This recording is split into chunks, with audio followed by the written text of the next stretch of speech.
Yeah. Okay, are you all ready then? So Blake is all about harmony singing, and Ollie was at Pilgrims, Winchester. I was here in Norfolk, Taven Hall, Gresham, sang a bit in the cathedral as well with the choir there. Stephen, you didn't do so much choir, did you? No, I sang in bands when I was a teenager, and then later on karaoke bars, and finally did go to a music conservatoire as well. But yeah, started with bands. It's surprising what you can learn from a karaoke machine. A lot. Or nothing. Stephen. Or nothing at all. But it's coming on very well. So, what was the naughtiest thing you might have done in your school choir days?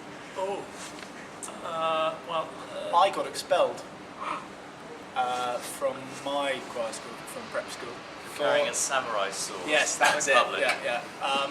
I was engraving my initials in the cathedral, which was 940 years old. So don't do that. What's the naughtiest thing I did? Probably more my choir days when I was at Gresham, so 13 to 18, which I can't divulge on this instance. But they were suitably naughty and I didn't get expelled. So Probably should have been, frankly. So there we go. You might have learnt. Well, I don't really have any choir stories, but when I first sang Hey Jude by the Beatles at a various couple of gigs in Bath where I grew up, the best gig ever was when I got incredibly drunk before I went on stage and then managed to fall back through the drum kit and it just went absolutely everywhere. That is the best way to end Hey Jude. There's no other way to do it. It's true. You grew up in Norfolk, did you, Humphrey? I did, so yeah, for me coming here tonight to the theatre on the Pier at Cromer is coming home. Ollie's from Wiltshire, Stephen's from Bath, and I was born in Norfolk, schooled here all my life through to 18, and then went off to university music college. So it's lovely to come home. I'm going to go home and with the boys and stay at my parents' house tonight, and then we're back to London in the morning. But it's a very special place for me, Norfolk, very much in my blood, so it's lovely to come home. Was it always as cold when you were a child? It's not normally this cold. For those of you watching, we are on the stage in this wonderful theatre above a raging sea, and it's probably about -2. You wouldn't know it, it's nearly April, it's supposed to be spring, third day of spring, and we are freezing. But very excited about the show that's coming up.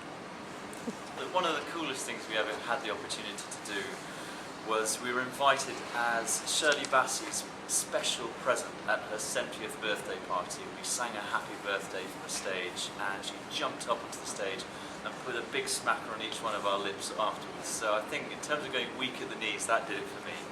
Stephen, ironically, has a similar story about Edwina Curry, but we probably shouldn't go there. That was quite recent. And for me, I sadly wasn't at the Shirley birthday. So who's maybe going weak at the knees? We did some amazing concerts out in the States, and we met some exceptionally talented and beautiful big American female stars out there. So Clay Hudson, Blake Lively from Gossip Girl, she was at a party we went to, so she was pretty stunning. So she's up on my list. That wasn't why you were weak at the knees. You were weak at the knees because you drank too much. And she was very beautiful. Yeah. So, maybe a cheeky one. Would you ever do a bit of a nudie photo shoot, maybe, for a magazine? Would we ever? I think Absolutely we actually have. Ollie's not telling you this. We've actually. Well, by nudie, we did keep some of our clothes on. We must be very clear. Well, about no, we this. didn't. We took off all our clothes and then covered our essentials with a very small towel. It was a shoot for charity. It was in a sauna. There are some followers of Blake who turn up to gigs with copies of this photo and embarrass us. But yes, so if needed, we have done it in the past. Oh, and where can this photo be found? It's Absolutely. now www.cd.com. No, it's in a sealed bunker. It will never be found again. We've made sure of that. It's been burnt. It's gone. Oh, shame. Thank you very much, boys. Thank you. And break a leg with your show. Thank you very much. Brilliant, thanks a lot.